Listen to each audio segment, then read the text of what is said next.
Hello everyone, this is Dennis from Fyendal Hobby. Today we'll be streaming our top 8 playoffs.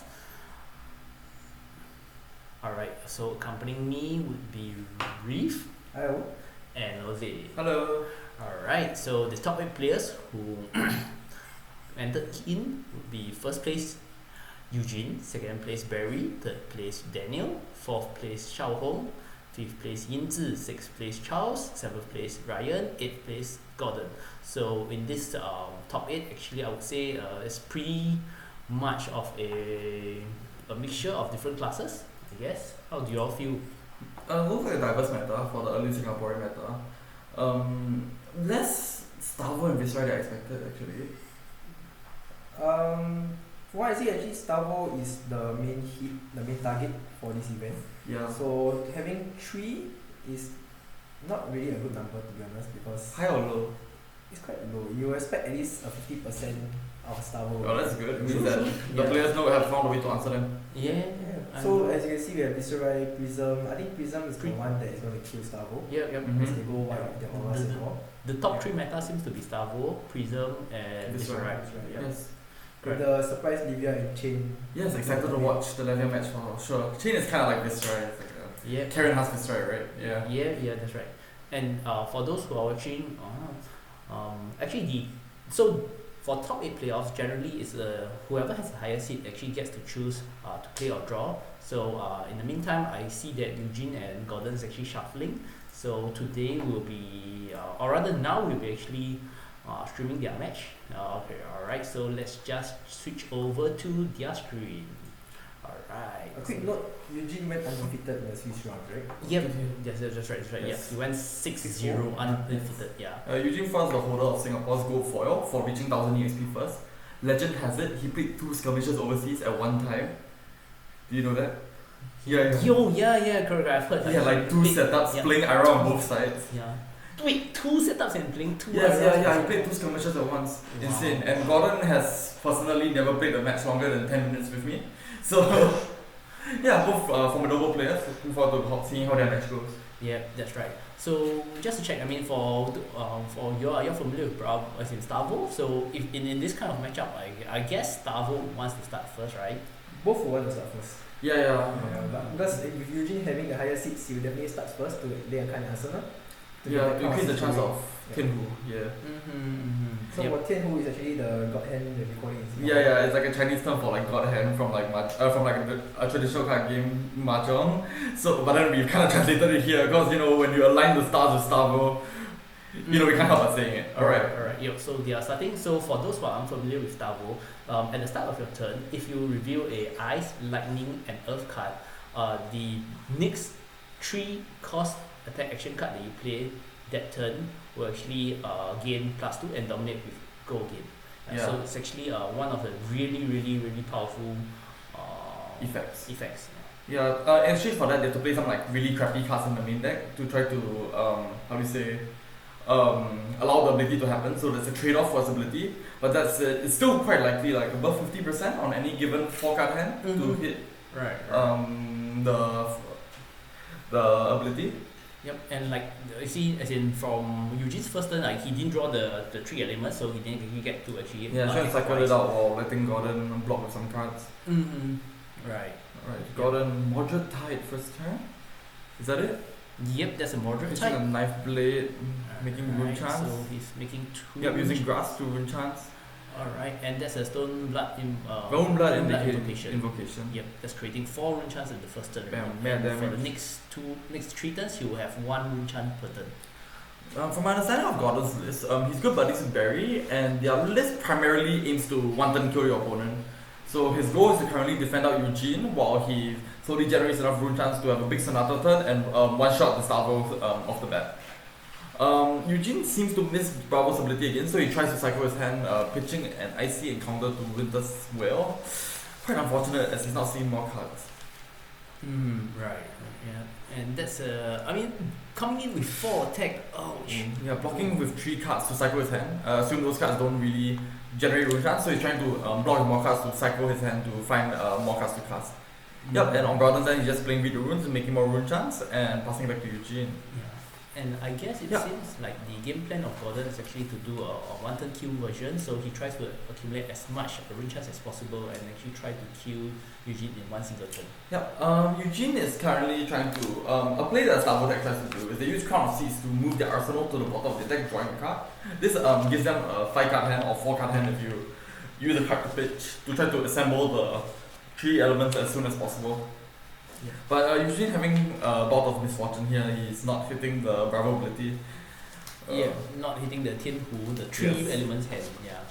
And also for those who are actually familiar with our Starvo, generally they have 2 different shields, one is the Rampart and one is Staglamite. So for this matchup, I would think that playing a Staglamite might be better because if Gordon wants to go white, the Staglamite does create a Frostbite which may mess up the combat mats a little bit. Yeah, it's more of like the Rampart sees more is better the longer the game goes as he gets multiple uses. Whereas Stalagmite can as you said, mess up combat math on one critical turn. Mm-hmm. It's like God appears to be doing. Goodness, it seems like Eugene's not hitting it. Yeah, and that's his 3rd turn. Oh my god. And he still hasn't managed to Tian Hu. Yes, with great power comes great inconsistency. That's a great Uncle Ben once told me when playing card games. And if you do note that because Gordon is not attacking, so Eugene doesn't really get to cycle his hand. So if he has a lot of blues in his hand, he's actually only cycling like 2 cards, 1 card from Arsenal and 1 card from pitching down from the hammer. Yeah, no tectonic plating to overpitch for cards either. Oh boy, there's a lot of rune chance. A good way to see against Viserai actually is you look at the number of rune chance they have, you just count this as out of your life total. It's really hard to block Arcane, and even though you might look like you're ahead, it kind of just like grounds you to how much damage the Viserai is actually accumulating. And Eugene just follow up with the just one of slamming the a best crippling attacks, crush. Crippling Crush. Not dominated, so it doesn't really do that much against Gordon. Not much damage, as Gordon can just like block 3 cards, cast read the runes. But Eugene's running out of options as he's desperately looking for powerful hands. Finally here's the Tian Hu. And the play is just dominated Woken O. Wow, that's coming in for 11. base 7 plus 2 for fusing and plus another 2 for the Starvo Starvo's ability. ability. Yep, so that's 11 dominated, and if it hits, 2 cards would go Below bottom. the deck. Yep, and that's 2 random cards. My god. Well, Gordon's already quite ahead. Honestly, I don't think Eugene has broken maybe the 20-point life total yet. Maybe like around like high 20s. I guess it might be near the 30s actually, more than That's kind of unfortunate. Yeah. Not really getting much through. Gordon blocking out pretty well. You're always happy to like throw a few cards because as long as you're not dead, right? OTA Viserai can still get you. And Eugene's not making that much progress. And to be honest, I think if he really wants to block, he could block with a Skull Cap for 2, Skeletor for 2, and Grass for 2. So that's blocking for 6. And a 3, they'll be blocking for 9. Yeah, still not enough. He needs to have he needs a defense reaction in Arsenal. Alright. Yeah, and I'm not sure if Gordon bothered in any because it might be good, but it also kind of jams up the hand if you're not jams up the hand, and more importantly jams up the Sonata Arcanax, right? Because Sonata requires you to flip an attack action, non-attack action, and anytime you flip a defense reaction, it's not part of either half, so it really reduces the odds of you taking more cards. Yeah, so usually when Viserai boss and defense reactions is at a great cost. Eugene missing the Bravo ability again, very unfortunate. Right. It's not even an ice hammer, I think. No, it's just a normal hand. That's normal. Speaking like Evan. Yeah, that's sad. Oh. So instead He's trying to get rid of more cards. Instead Probably of an an ice Autumn hammer, Touch. he's trying to play a Autumn's Touch. Keep Coming up for boom, 7. looking for 4. Alright. Almost like critical turn is coming, Gordon's blowing his armor while he can. Get the value just in case he misses the OTK. Yep. I don't think Eugene plays exposed to elements. No, he doesn't place exposed to element for this event. Because exposed to elements is technically a sideboard card against Viserai to Mhm. get the Skeletor. You could, and that's also, I think that was also part of the reason why Gordon's actually only blocking just slightly 1 turn before he does the Sonata. Yeah, that could have actually been a punish there. In hindsight, I don't think Gordon should have blocked with it. Because that means when exposed to elements comes out, he has to pitch the card in his hand, so he can't go off on that turn. Or he could still go off because he's still on a healthy life total. It's more like the use opportunity up. cost. Correct. Yeah. Yep. And for this turn, right, he starts off with the become an up knight, searching for a moderate type, playing the moderate type. So for the next subsequent rune blade cards that he plays, every card will actually net him 2 rune chance. And yes, what we've guessed, Boom. is Here comes Sonata Arcanix. that's coming in for A million. 18, 19, 18, 19, so 9 plus 3, yeah. 12. 12? 18, Right, 18, and- Pitching a bit more, topping up. Yeah, he's topping up. Yeah, get that Wow. upsized meal. 20. Right, 19, So- 20. Yep, 10, 19, 20, 13. that's right. So it should be 13 cards. Yep, so he has 2 resource remaining. Oh boy, Eugene is not much longer for this world, I think. Yep, 5, 5, 3, so that's 13 cards. Yep. By God. Usually the rate point to kill the opponent is around, say, 18 rune chance, you'd say? Like to more or less 100% obliterate your opponent. I would think 18 would be a fairly safe number because like 18 that's like almost half of the 40 life total already.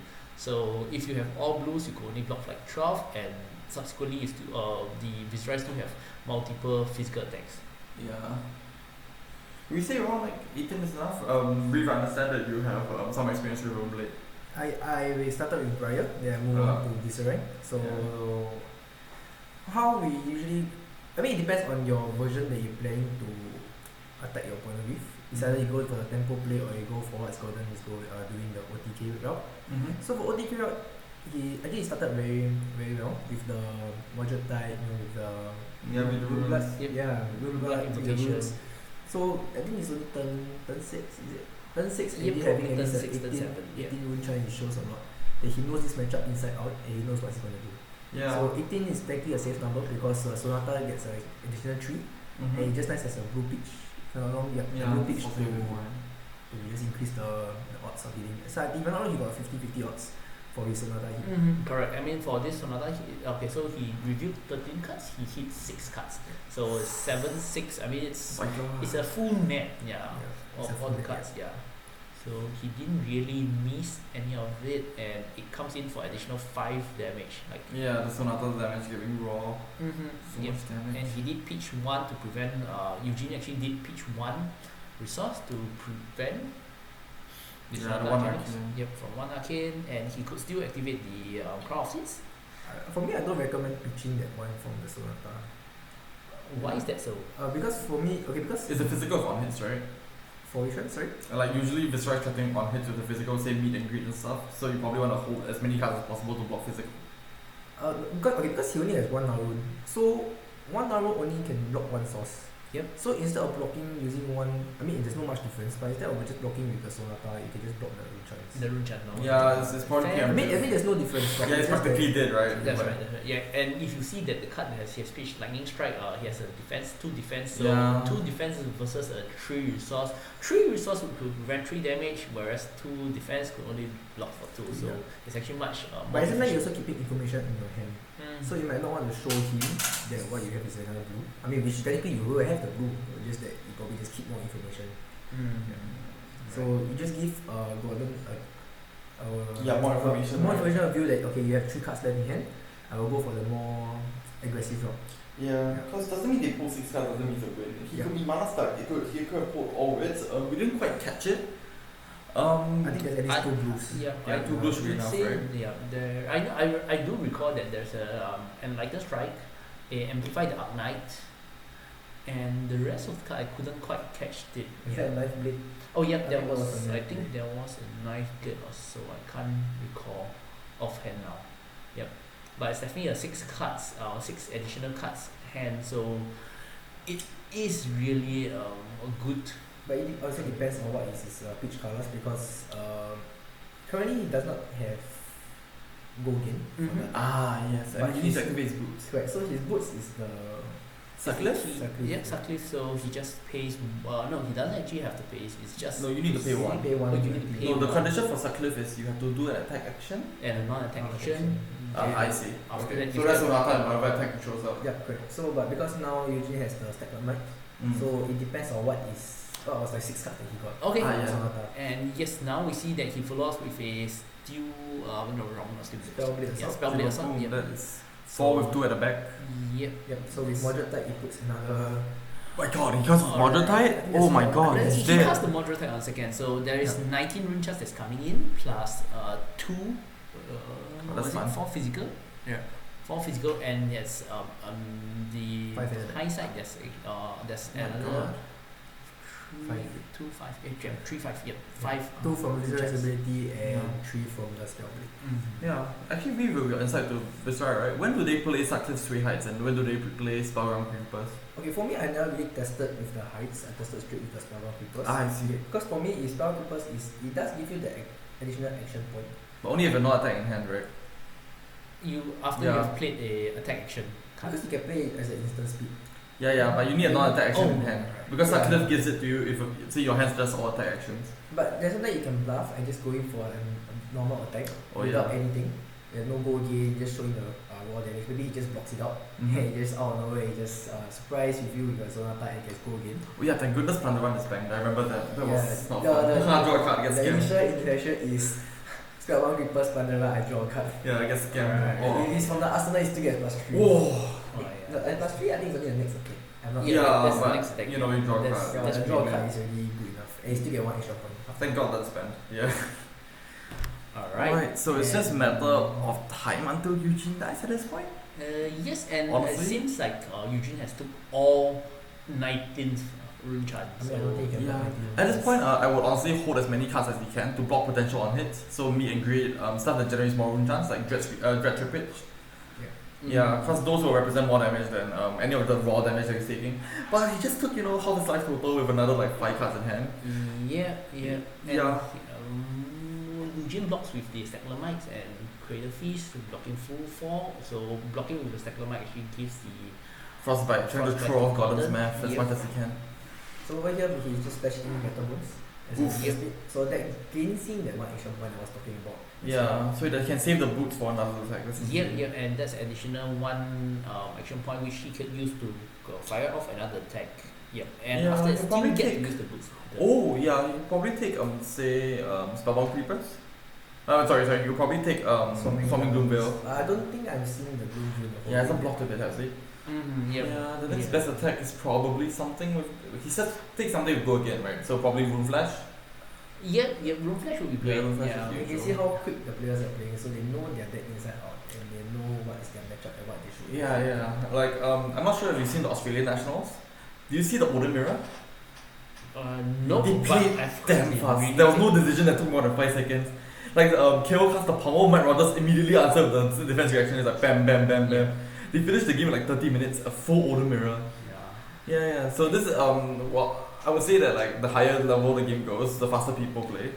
So Yeah, I mean to add on to that, I think that's not only the point. Like if you are really familiar with the deck, that really helps to reduce the time for you to think for every decision point. oh yeah, because you play your lines before and after. Correct. I like to joke I can play right now blindfolded. Yep, and you can always plan when opponent is thinking. So when opponent is thinking, you actually think what you are doing, what you're going to do for the next action that you're going to do. So it does help to reduce all the turnover time. Yep. So that's why if let's say from like previously in the OHIM metas, I've seen a fair bit of OHIMs that goes in time. So it might be because like you are not that familiar, not as familiar as like Matt Rogers, who really thinks as fast, or rather they are He knows his so deck inside out.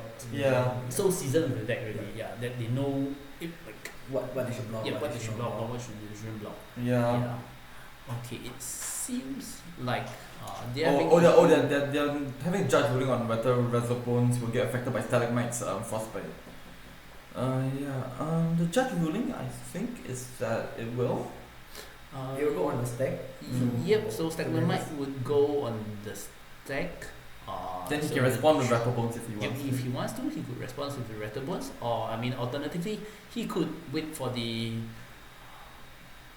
Staglermite and the Frostbite to be in play after that pay additional, so paying 3 to play out the Rattlebones. So Is there any difference actually between before and after? to be honest, there's no difference. Yeah, but I think it might be because like maybe Eugene. Okay, or rather, Okay, he okay. wants to hold more pitch up or something, right? Yeah. In the end, the pitch will be like resolved, but maybe it's Yeah. for like expose the elements or something. It's hard to say. Yeah. Or it could be That is because fine. like playing because okay, Erectable burst is non-attack action, so playing it usually close the combat chains, but because No, you are playing it it as an instant. instant, so it's an instant speed, so you don't close the combat chain. Yeah, so in situations whereby if the card sees that you need to play a non-attack action, it's considered a non-attack action that you have played, but you may have played it as instant speed. So that's slightly different, like the way how the interaction works and how the cards looking for particular cards being played looks at. Yeah, all this interaction is going on. Would you rather run Vexing Pillhan or would you rather run Grass of Dark Knight in this matchup? I think Gordon chose to run the Grass of Dark Knight, but the Vexing Pillhan is really useful for that easy 2 or 3 rune chance, depending if you're moderate type, to boost for better Sonata turn. I don't know, what are your thoughts? I think the Grubs is better. I think I also do agree Because that you it's are better. facing an aggro deck. Yeah. With the Dom. Especially with the Dominates. Dominate and you does deal with Ice Hammer. The Ice Hammer makes the math relevant. Yeah, so you can try to prevent the additional 2 damage. If let's say, for example, especially with Spinal Crush, Crippling Crush, or even Oaken O, those are the main attacks that Spinal will Crush actually might affect. matter. Yeah. A lot of one hits. Yeah. Spinal Crush, I mean, if I were the receiving end of Viserai, I think that's still fine because. Oh no, not on this turn. He's like playing like 17 cards on this turn. Yeah. Yeah. Yeah, he will probably block out for the turn after that, just pass, then after that, next turn to see if he can fire us off again. Yeah. Yeah, easy to say, hard to do though. Like when you're under pressure and you're trying to hold, say, Sonata Arcanics, you can't really like not block. Like the some like hold cards, because what if your opponent has like another good hand on the next turn, they slam you with another on hit. Eventually you have to block. Okay, so. Or even worse, a crippling crush that like breaks your hand. Alright, so in the meantime, since we are still waiting, alright, so a shameless plug.